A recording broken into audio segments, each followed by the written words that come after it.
കോട്ടയം ചാലപ്പറമ്പിൽ ദമ്പതികൾ സഞ്ചരിച്ച ബൈക്കിന് പിന്നിൽ കണ്ടെയ്നർ ലോറിയിടിച്ച് ഭാര്യ മരിച്ചു. ഉടുത്തേൽ പ്രമോദിന്റെ ഭാര്യ ആശയാണ് മരിച്ചത്. പരിക്കേറ്റ പ്രമോദിനെ വൈക്കം താലൂക്ക് ആശുപത്രിയിൽ പ്രവേശിപ്പിച്ചു.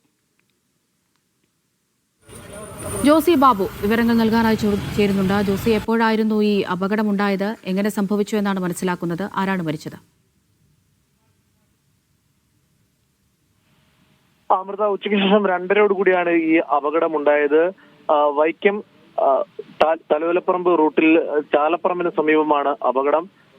ദമ്പതികൾ സഞ്ചരിച്ച ബൈക്കിന് പിന്നിൽ കണ്ടെയ്നർ ലോറി ഇടിക്കുകയായിരുന്നു. ഇടിയുടെ ആഘാതത്തിൽ ലോറിക്ക് അടിയിലേക്ക് വീണ വീട്ടമ്മയാണ് മരിച്ചത്. ഉഴുത്തേൽ പ്രമോദിന്റെ ഭാര്യ ആശയാണ് സംഭവ സ്ഥലത്ത് വെച്ച് തന്നെ മരണപ്പെട്ടത്. ഇവരുടെ ശരീരത്തിലൂടെ കണ്ടെയ്നർ ലോറിയുടെ ടയറുകൾ കയറിയിറങ്ങി. പരിക്കേറ്റ ഇവരുടെ ഭർത്താവ് പ്രമോദിനെ വൈക്കം താലൂക്ക് ആശുപത്രിയിൽ പ്രവേശിപ്പിച്ചിരിക്കുകയാണ്. ശരി.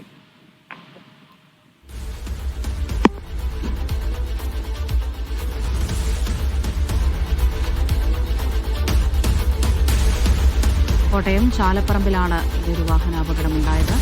ബൈക്കിന് പിന്നിൽ കണ്ടെയ്നർ ലോറി ഇടിക്കുകയായിരുന്നു. ജോസി ബാബുവാണ് വിവരങ്ങൾ നൽകിയത്.